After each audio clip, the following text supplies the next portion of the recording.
Hey, welcome back, faithful politics listeners and watchers. I'm your political host, Will Wright, and I'm joined by your faithful host, Pastor Josh Burtram. What's going on, Josh? Hey, what's going on? Well, doing fine. And we are joined today by Nathaniel Blake. He is a senior contributor to the Federalist and a postdoctoral fellow at the Ethics and Public Policy Center. He's known for his incisive commentary on culture, politics, and faith. Blake also explores the moral cost of modern liberalism and the legacy of the sexual revolution. And in his new book, Victims of the Revolution, How Sexual Liberation Hurts Us All, he argues that the pursuit of personal freedom in matters of sex and identity has come at a profound social cost. And in our talk today, we're going to hear more about what Nathaniel has to say about that and what those social costs actually are. So welcome to the show, Nathaniel. Thank you very much for having me. Yeah, and just to jump right in, for those unfamiliar with your work, like what motivated you to write the book Victims of the Revolution, and why now? So I've gotten that question a lot, and it's a little hard to answer because nobody really sets out in a career path to say, I'm going to be a professional prude. But I've been writing on these subjects for a while now in columns and things, and ultimately it turned into a book with the encouragement of my boss and colleagues at the Ethics and Public Policy Center. And my argument is simply that the sexual revolution hasn't delivered on its promises. We have the Surgeon General, not the Attorney General, the Surgeon General of a Democratic administration taking to the New York Times to say there's a loneliness epidemic.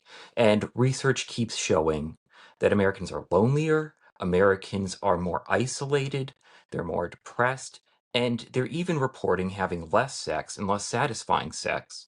So something went wrong if a movement that was premised on personal fulfillment, personal happiness, and a lot of great sex is not delivering on any of those. And I argue that there are reasons for that a Christian can see because the sexual revolution broke or violated or abandoned, however you want to say it, the natural God-given order of how we are meant to live, and consequently that Christianity provides a better way for us to live.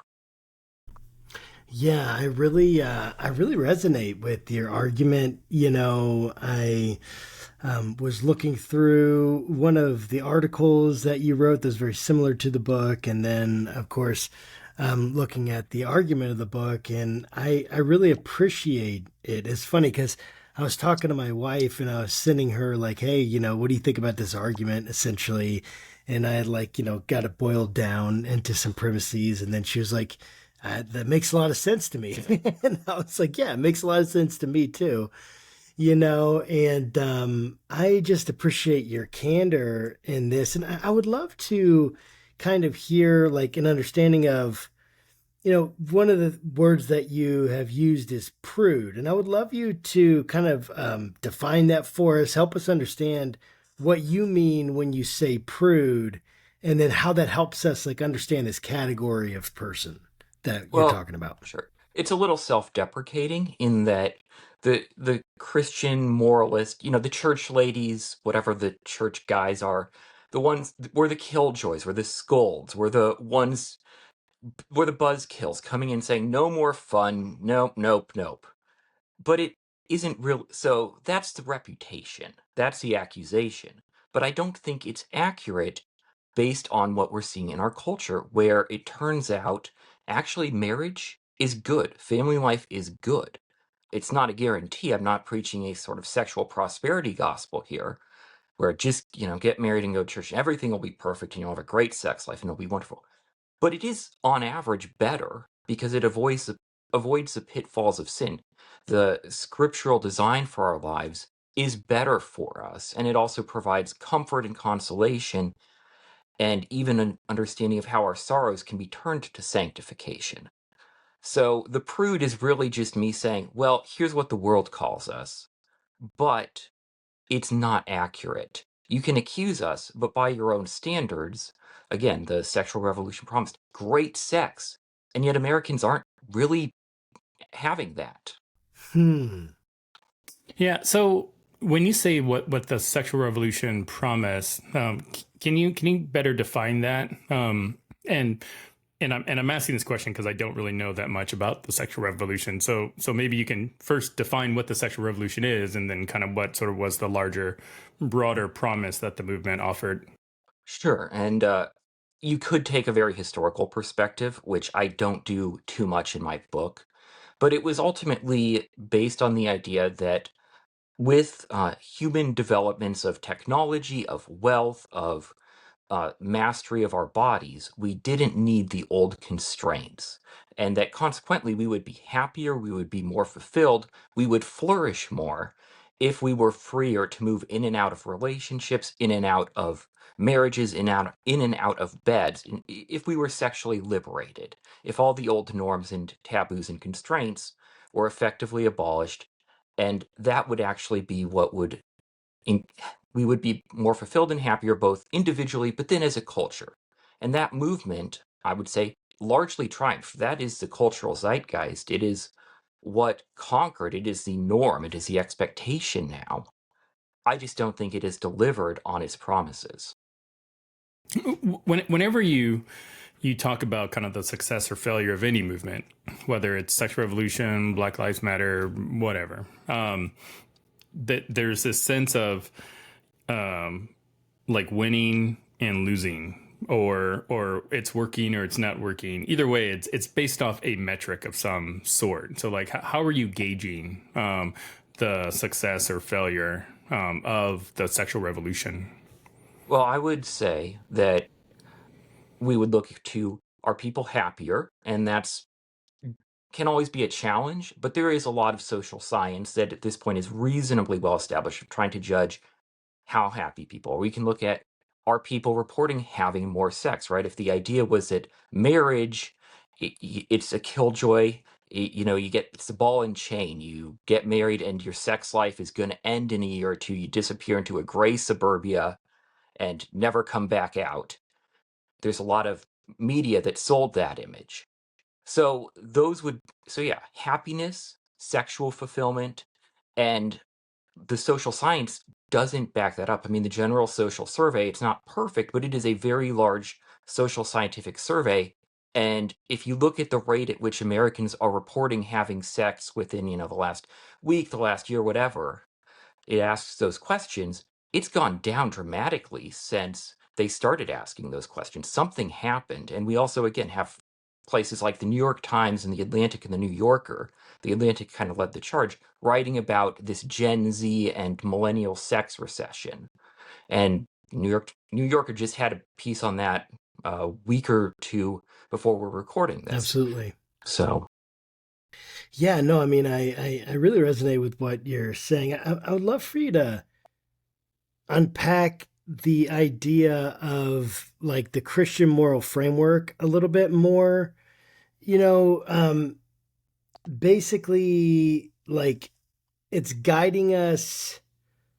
Maybe like marriage guides us towards higher ends rather than like just self-discovery or something like that. And I like essentially what are the driving forces behind fulfillment and happiness that we're talking about, thinking from a Christian moral framework, like having these higher ends, like maybe what are those higher ends and how do they really help us have a more fulfilling life rather than like this drive to just self-discovery and self-identification.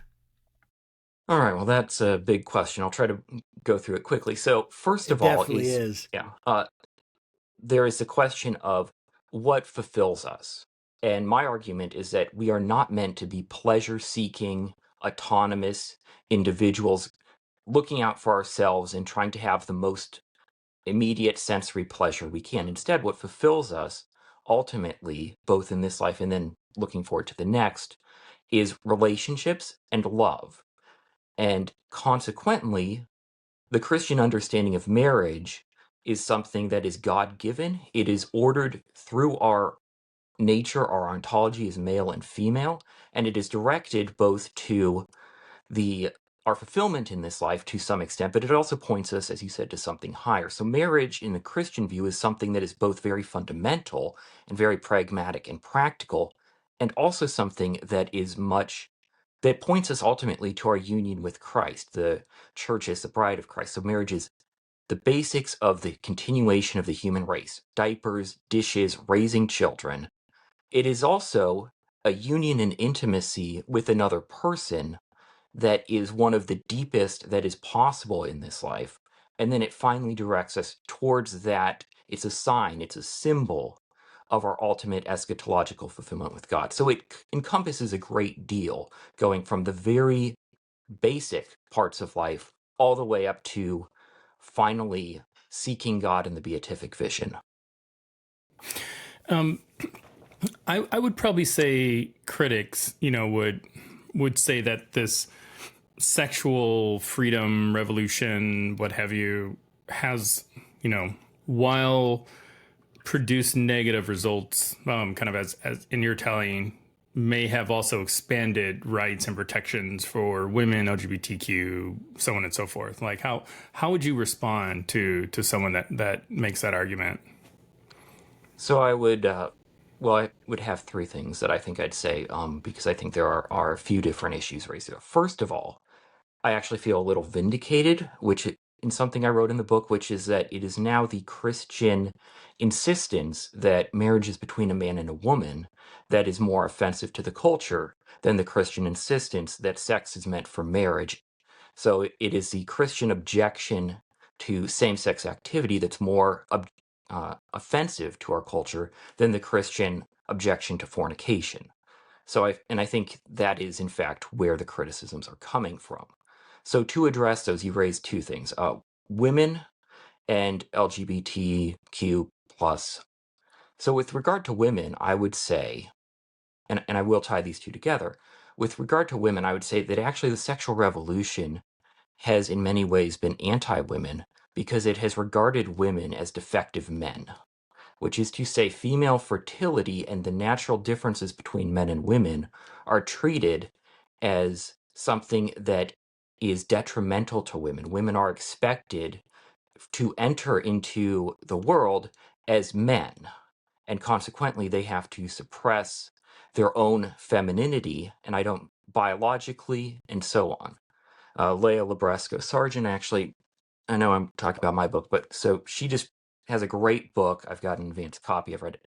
Just this wonderful argument about how the world is not shaped for women.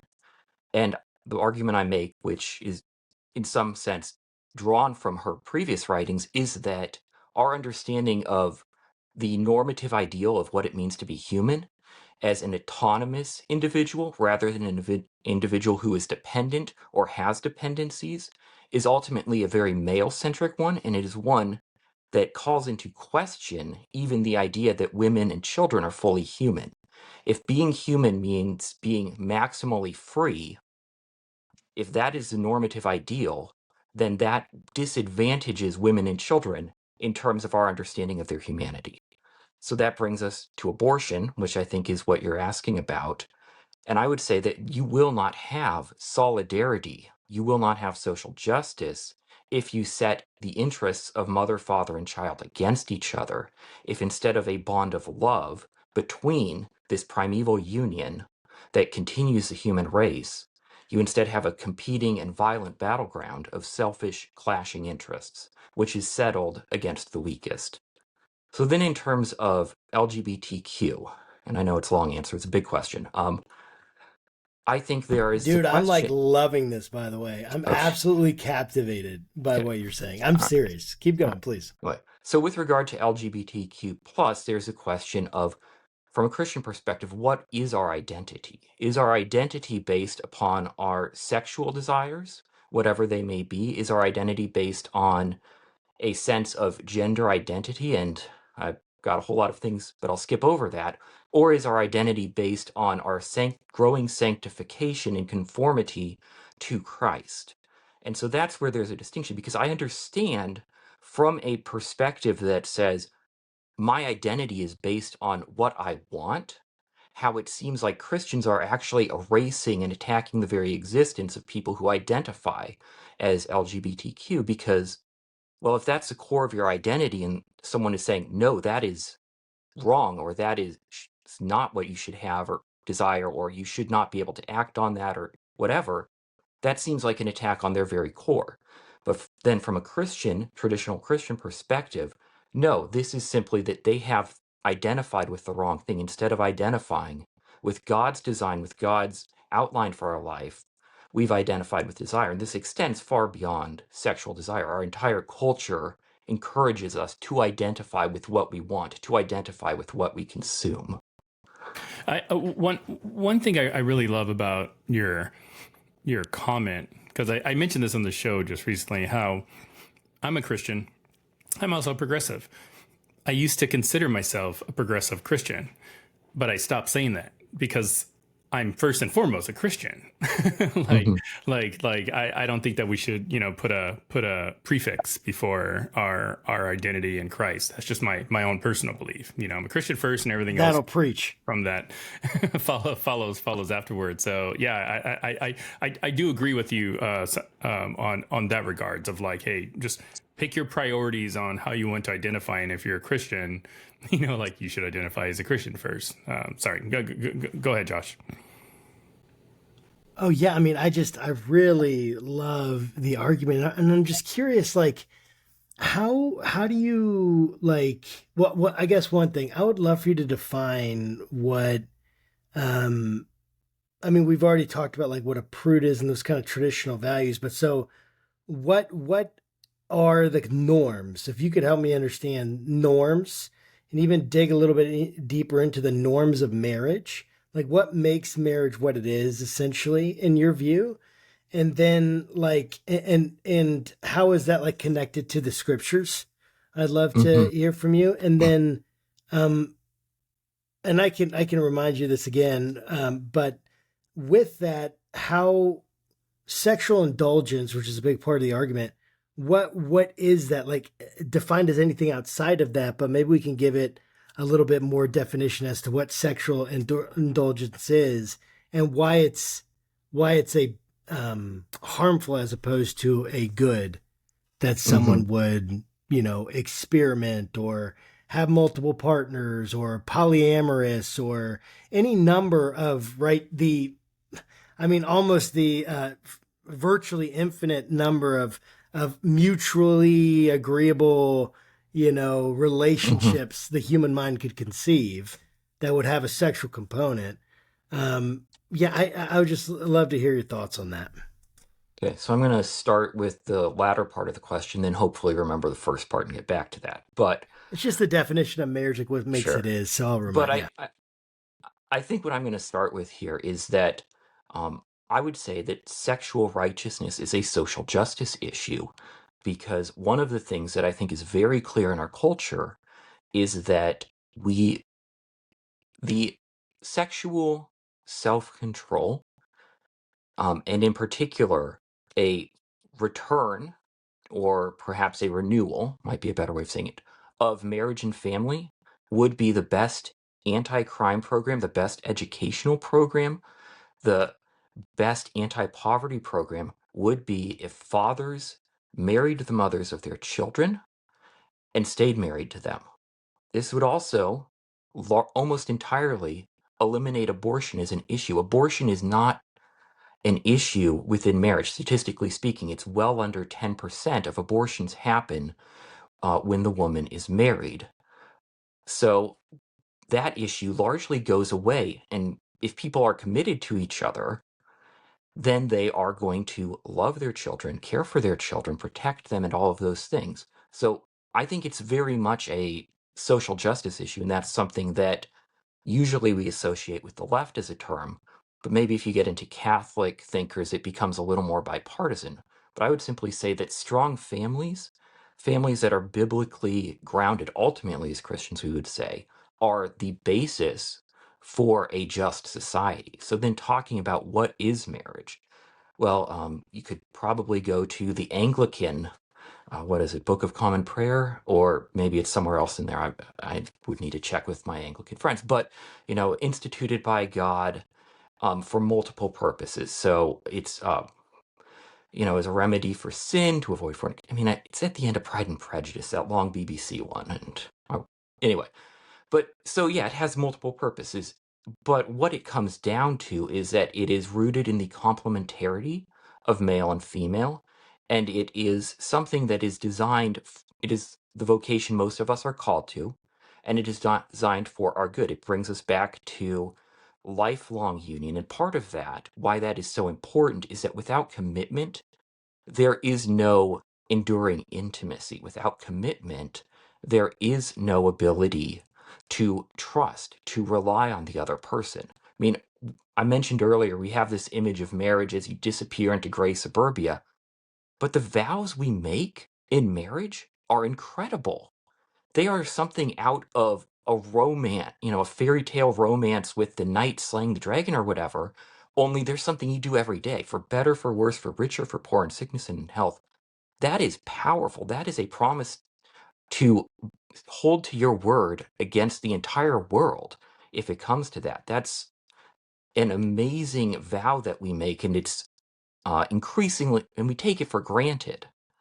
But it really is something deep and profound, and it is precisely that power of commitment, that forsaking of potentiality in order to become something, giving up all the other options in order to truly and fully, as best as you can, commit to this one option and for the rest of your life, building that, that is something that is remarkable and amazing and beautiful.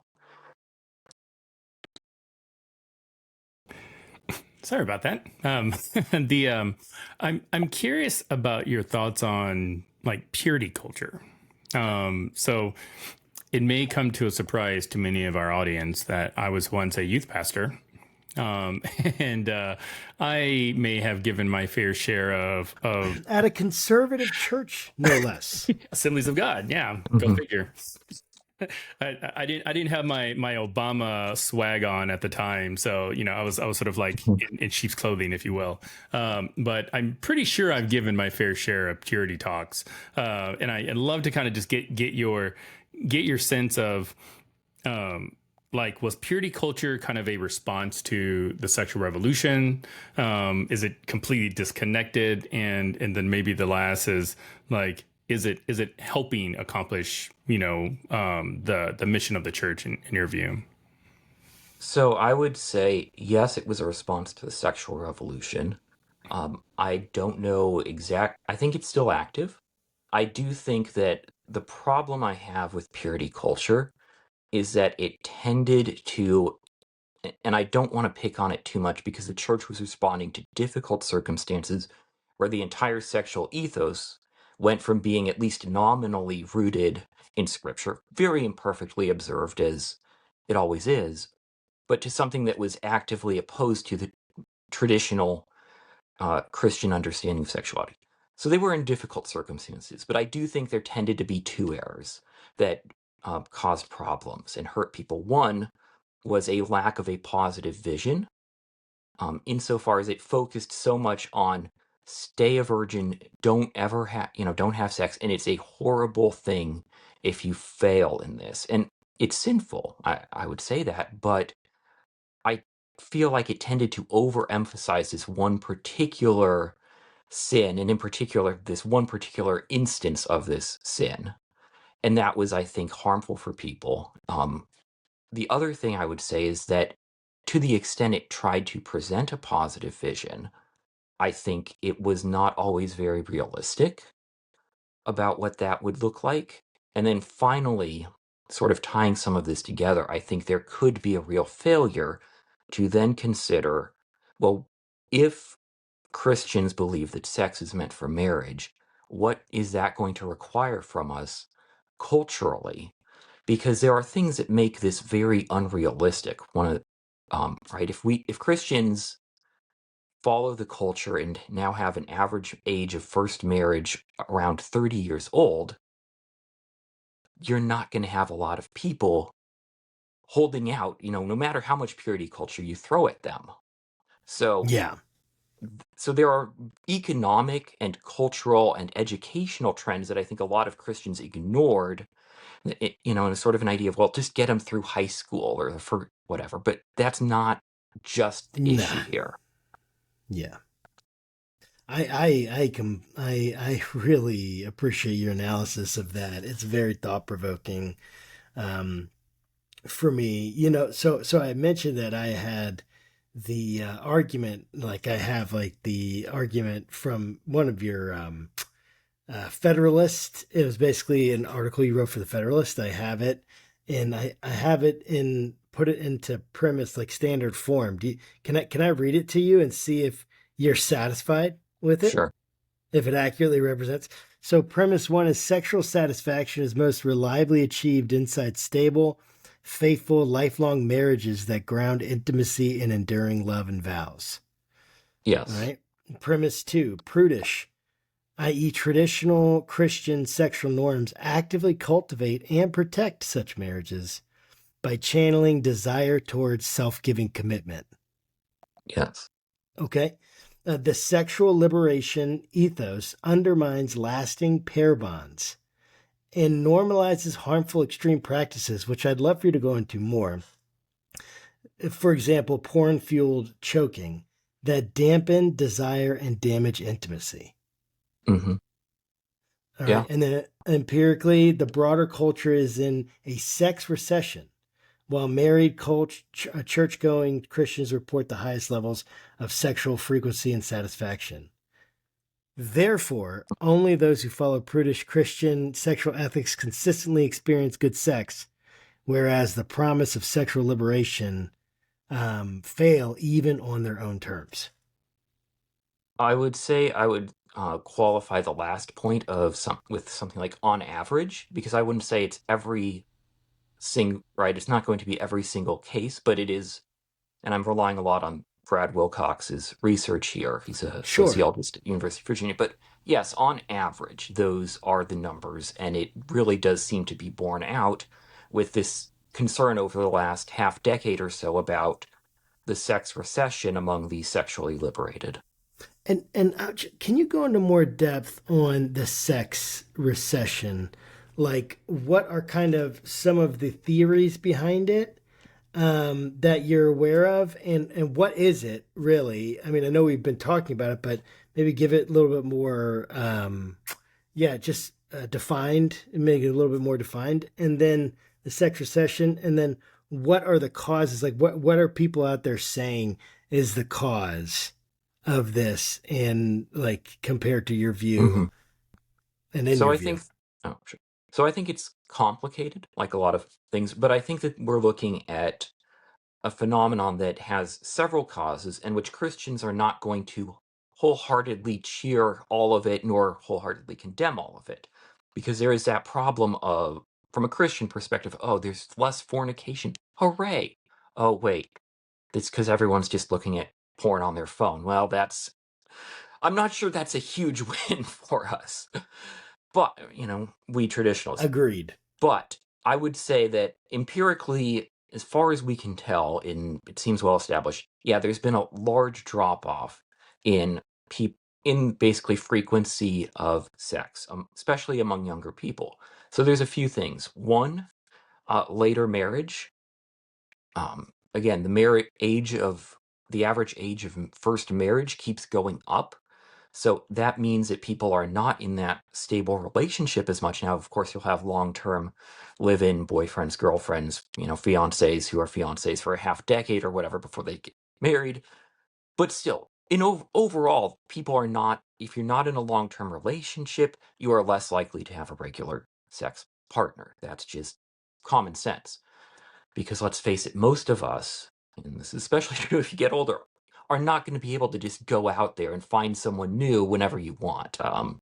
Few, rich or charismatic people, maybe. Most of us, not a chance.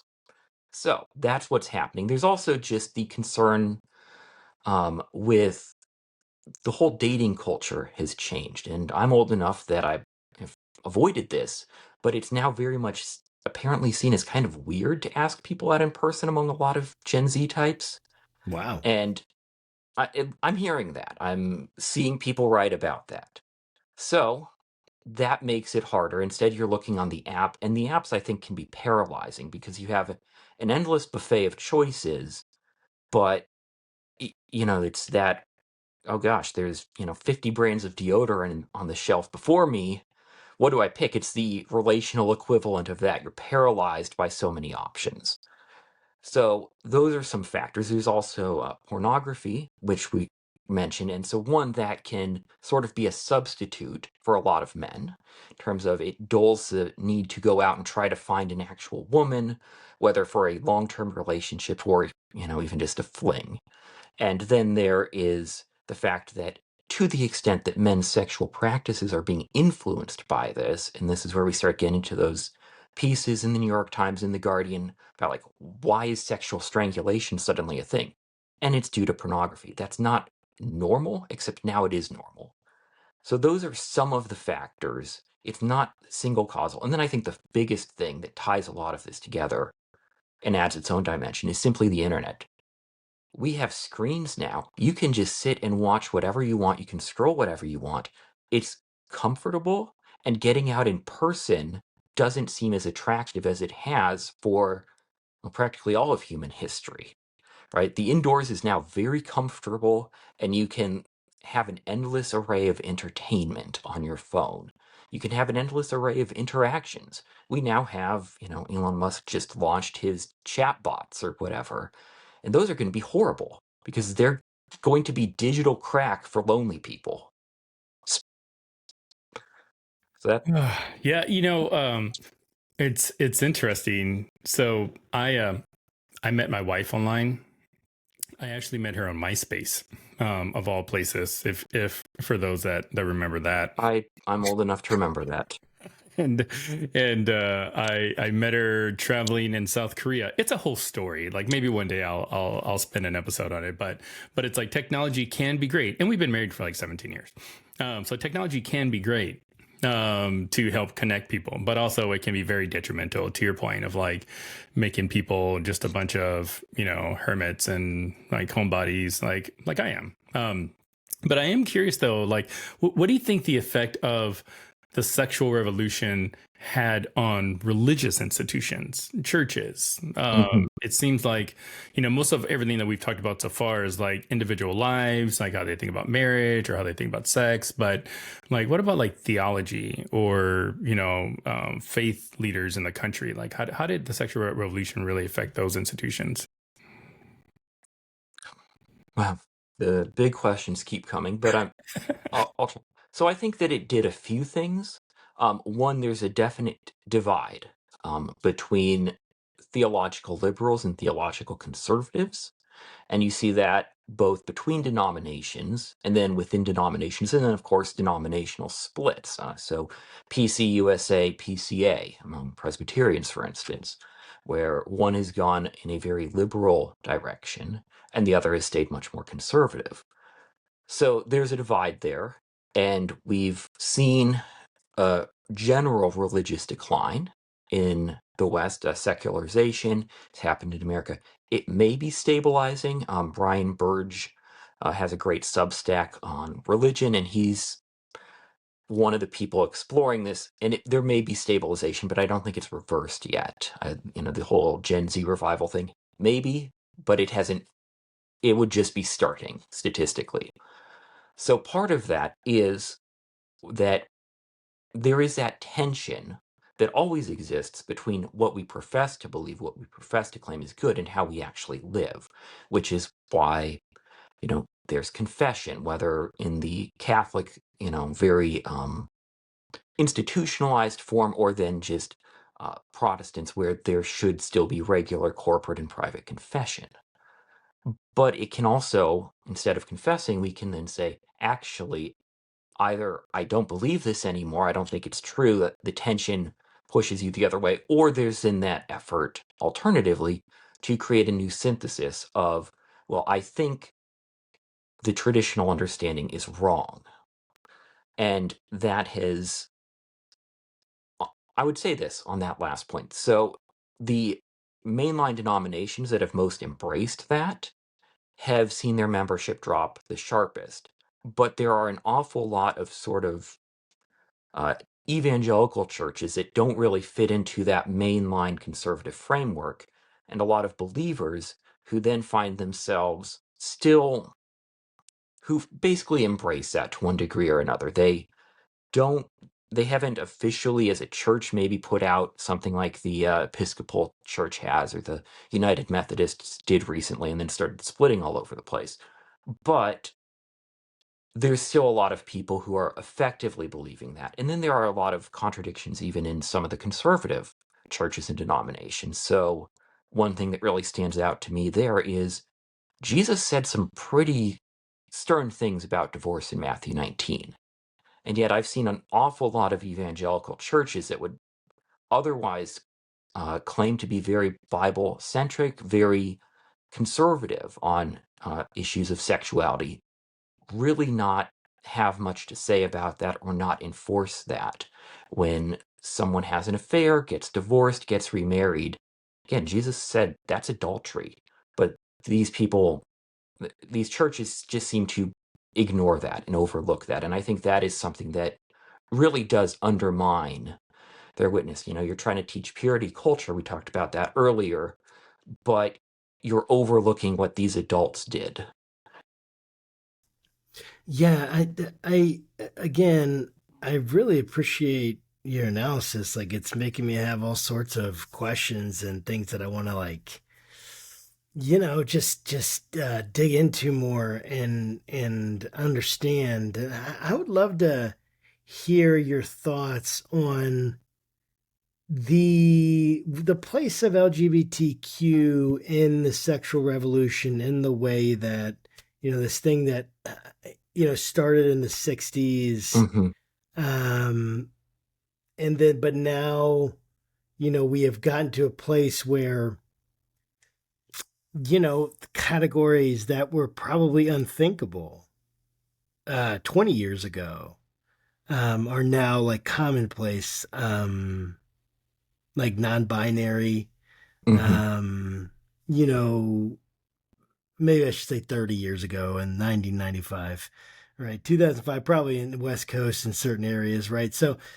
But it became so mainstream, right? And transgender became, I never even, I probably heard that term 2 or 3 times when I was in high school. And I grew up in Fairfax County, you know what I mean? Northern Virginia, where you are. So it was a liberal place. Fairfax County is a pretty progressive school system. And of course I heard about homosexual, never heard about transgender. Like I didn't even think of, or same-sex marriage.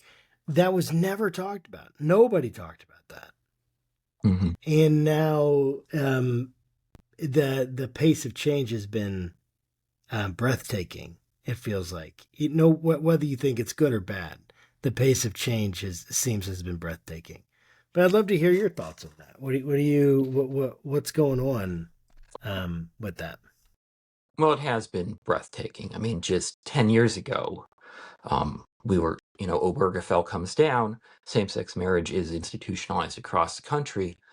And then there was this immediate pivot to transgenderism as the next thing that I think took a lot of normies by surprise. People were not expecting that. They weren't expecting the speed of that. But even, I think we've just lost Will. He's all right. Keep going. Okay, You're good. I'll keep going. But even with that, I mean, you could go back from the gap from 2005 to 2015, if you want to keep taking it in decades, from same-sex marriage coming onto the scene in Massachusetts and the backlash against that to then. Right. And of course, then you go 2005 to 95, and it was back then, not a thing, as you mentioned. So it's been remarkable. Now, it didn't start with that. And I would say that it started with the straights, for lack of a better term. It started with normal people who thought that they could just loosen the rules a little bit, and they thought that we could get away with that. We had better technology. We had penicillin, so things like syphilis were no longer such a horrifying concern. We had the pill now, so it seemed like unintended unwanted pregnancy wouldn't be such a problem. Still, as it didn't work out that way. But there was a lot of optimism that sexual liberation was something that was feasible in a way that it wasn't in an age that was poor, that was less technologically adept and so on. And so, yeah, liberalization of divorce, a increasing loss of the norm of chastity and so on, which again, always imperfectly followed. Humans are sinful, and I don't want to pretend that there was this perfect Edenic situation just, 75 years ago or 100 years ago or something where everybody was, happily married and so on. It was not that way. But there really was a norm shift where we went from people breaking the rules to people overthrowing the rules, might be a way of putting it. And that was done not on behalf of LGBTQ plus, it was done on behalf of ordinary people who wanted to engage in fornication, to have an easy divorce, and so on. And once that was normalized, the logic was very hard to resist. Because if marriage no longer means for life, if marriage is no longer intimately connected with procreation, if sexuality is no longer bound up with lifelong union and marriage and so on, if all of these things are separated out, then then it's all fair game. And that is the logic. I mean, I think Andrew Sullivan, who was one of the early pioneers for same-sex marriage, had an article, and I don't remember the title exactly, but it was arresting, but it was something like we're all homosexuals now. And his argument, of course, was not that everyone is actively going out and doing this, but that everyone's understanding of sex and relationships is now much closer to that. There isn't that same stark divide between this is marriage and it's male, female, and that's ordered to children and it's a lifelong union and so on. Instead, it was more sex is pleasurable. It's meant for whatever relationship or relationships you're in at this time. Children are an optional extra that you can have with whomever you want through the aid of reproductive technologies and so on.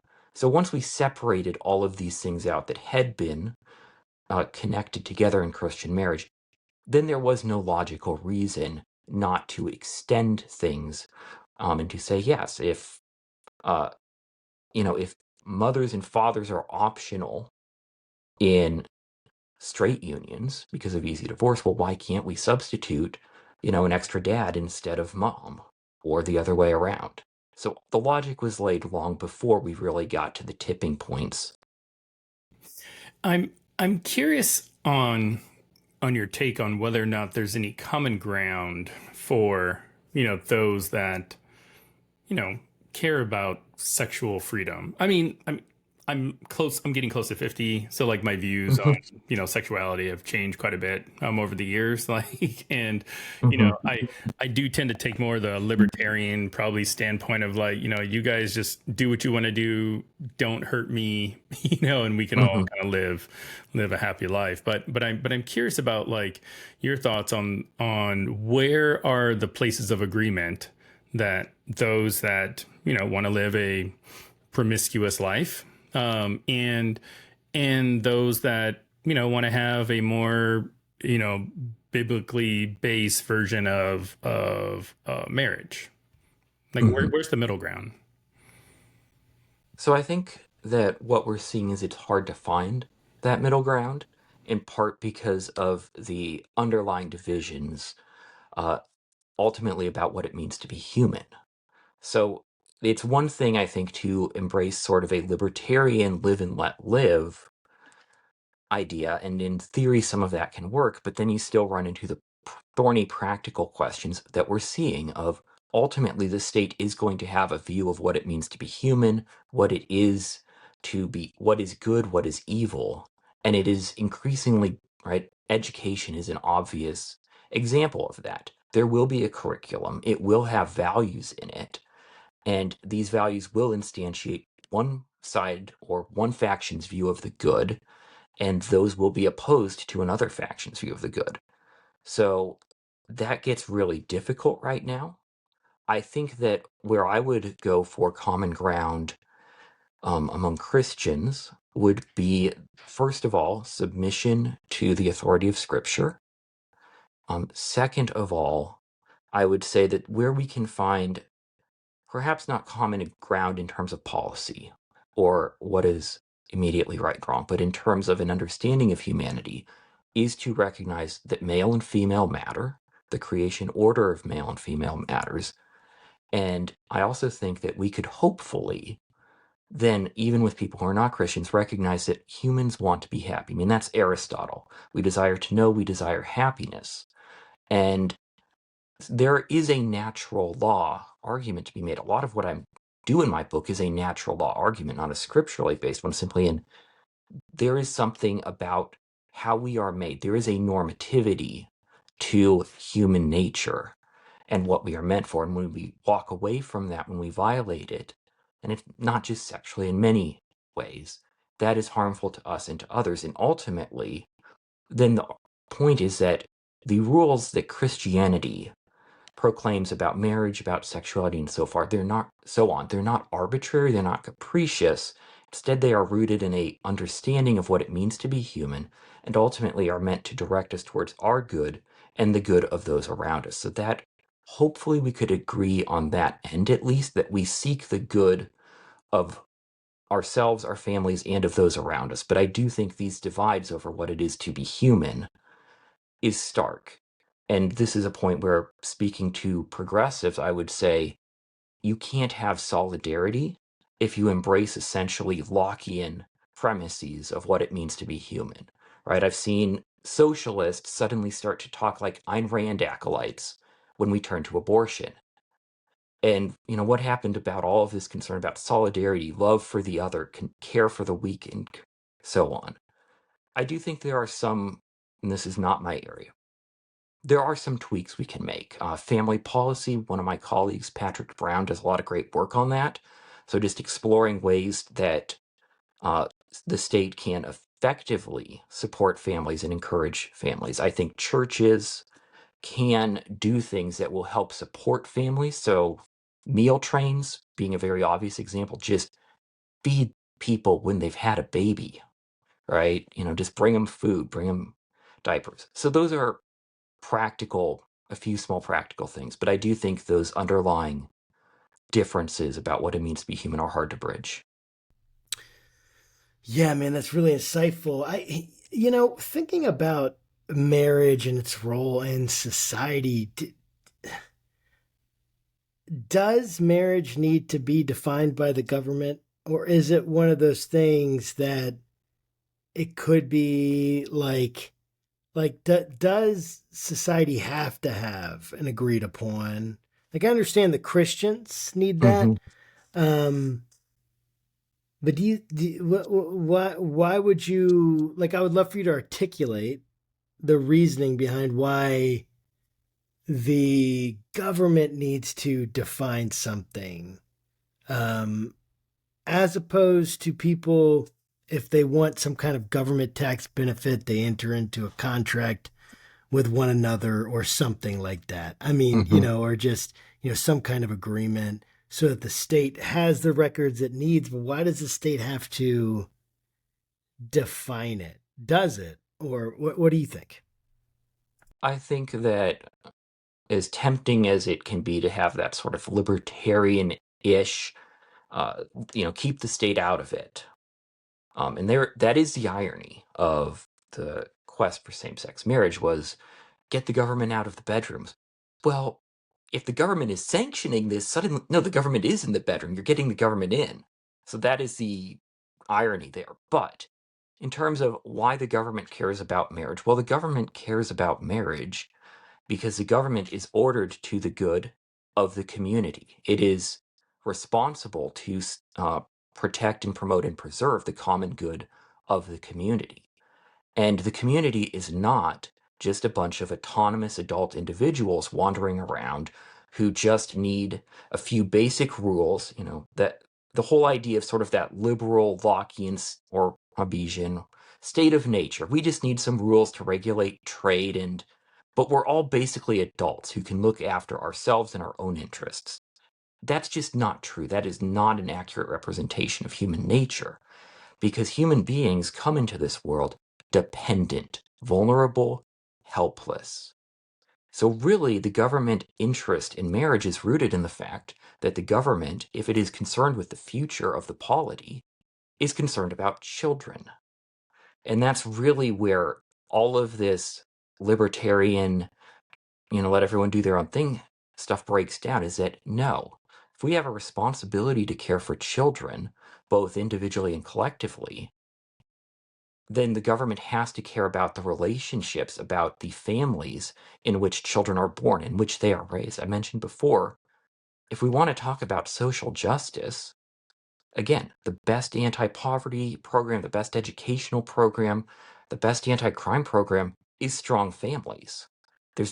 That's pretty much very well established in the social science at this point, just the horrible effects that fathers being absent from the home has on young people and young men in particular.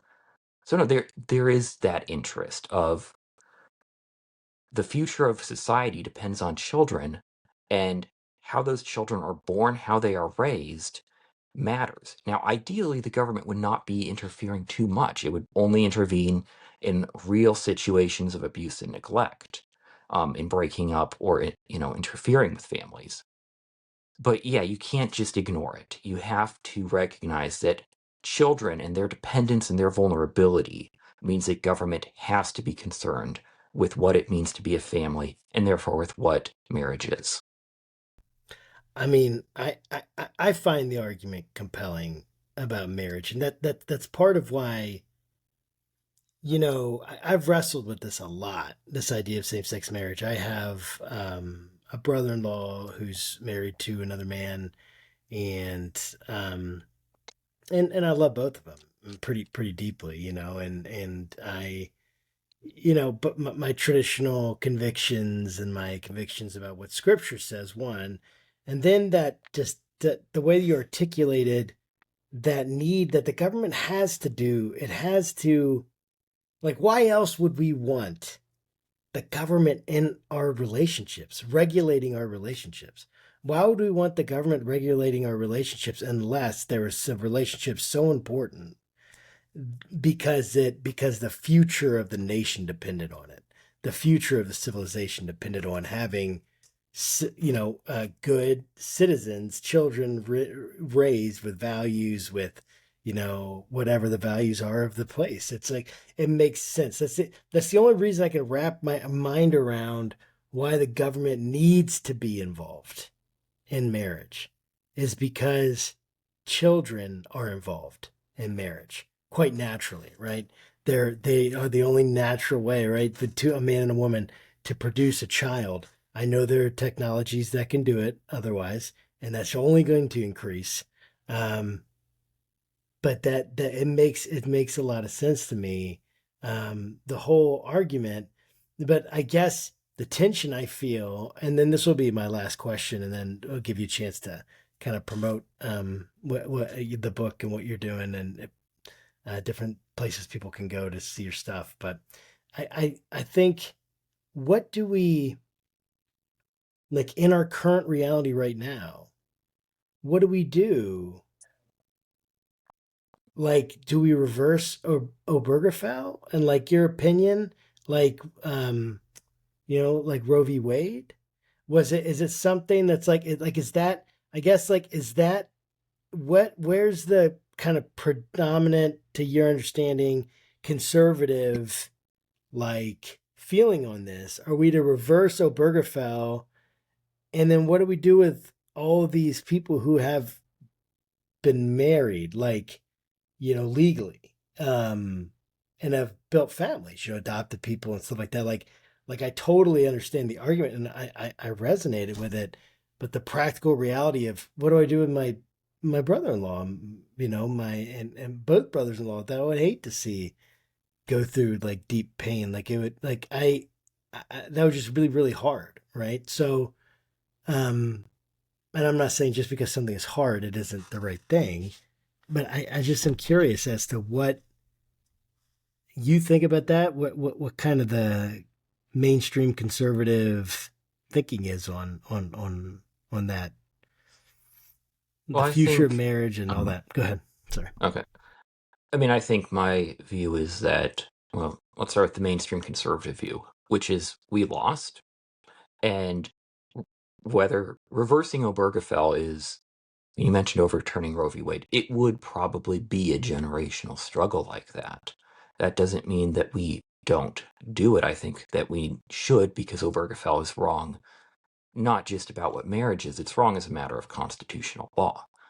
But that is a long-term project, and there's a lot of people on the right who aren't interested in that. I don't think the Trump administration has any real interest in that, for instance. So we have to recognize where we're at. And I think what we should focus on is articulating the truth about human nature. And we brought this up a few times and touched on it, but the truth is we are made male and female. And for the Christian, we are made male and female for each other. And there is an entire cosmology that is bound up in this. It is not simply, oh, we're made male and female, okay, move on. No, this is God's creation order for us, which he established. It is also important to understand that our bodies matter because, well, God has a body. God had a body. God has a body. God will have a body, world without end. Jesus Christ, the second person of the Trinity, became incarnate for our, I'm going to start quoting the Nicene Creed here, but, for our sake, he became man, was crucified under Pontius Pilate. But the incarnation shows the centrality of the body to our understanding of what it is to be human. We are not souls that happen to have bodies. Rather, we are that union of body and soul. And therefore, what we do with our bodies matters. It is because it is what we do with ourselves. And furthermore, it not only implicates incarnation, it implicates the resurrection. We believe we will have bodies, glorified, resurrected bodies in the new heaven and the new earth. And we have only the tiniest glimpses of what that is. And we do know it means that we will move past marriage in that. Christ made that point. But we will still have our bodies. They will still be ourselves. So this understanding of the body, it's not something, right? That was the Gnostic heresies. Your body isn't who you really are. But Christian orthodoxy says, no, your body is essential to who you are because we are body and soul. And therefore, what we do with our bodies matters. Our being as male or female matters.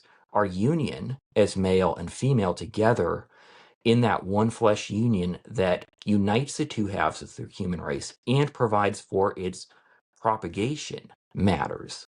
So from a Christian perspective, all of that matters. That is a truth that we need to try to convince the world of. All of these evil effects of the sexual revolution, I hope, will make it easier for us to do that. I think they're an entry point. But ultimately, we are presenting a view of what it is to be human. And we're presenting, again, something that is a better way of life. Ultimately, we are not meant, right? We've talked about sexual liberation in terms of the sexual revolution. But Christianity has another understanding of sexual liberation. Sexual liberation means the freedom of sanctification, in which we are no longer governed by sin, no longer ruled by our passions, but instead, through God's grace and through our conformity to Christ, rule over them. And we shed those sinful desires. And that is what we should desire for ourselves, and it is what we should desire for those we love, is to no longer be defined by sexual passion, by sexual desire, but instead to be defined by love of God and a love for others that is rooted in a right understanding of who we are and what we are meant for. Because that, just concluding with marriage, that's what most of us are called to. It is our vocation in this life.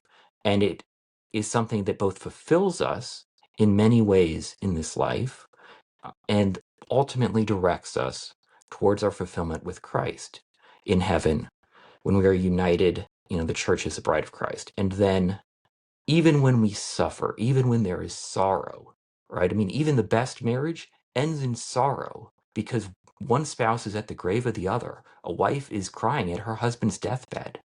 It is till death do us part, which means there's death. But even in those sorrows, there is still a hope, and there is a recognition that our sufferings, our vulnerabilities, are just a reflection. They are a small participation in the divine vulnerability that God took on in the person of Jesus Christ. when he came, suffered, bled, and died for our sakes.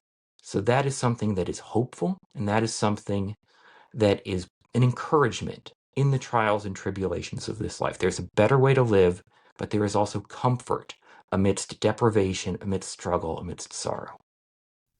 Wow. I really appreciated that. Thank you so much for sharing your thoughts on that. How can people get a hold of the book? Obviously, Amazon, but is there a preferred vendor that you have? And then how can they follow your work and what do you have coming up? So they can go to Amazon, as you mentioned, also Ignatius.com, so the publisher Ignatius Press, their website, and they can get it there. As for my work, you can go to eppc.org, Ethics and Public Policy Center, and they will, I've got a scholar page there. My colleagues have their own pages, and so there's a lot of great work, and I'm glad to be part of it, but you can find me and articles or media recordings and so on there. Awesome. Well, thank you so much, Nathaniel, for coming on the show. It's been a real pleasure to have you and to hear your thoughts. Really. Well, thank you guys for having me. Absolutely. And to our viewers, guys, thanks for joining us. This has been Nathaniel Blake, and we want you to pick up his book, and we're going to put links to all of that in the show notes. You guys can go there and find it. And guys, until next time, keep your conversations that right or left, but up. Thanks and God bless.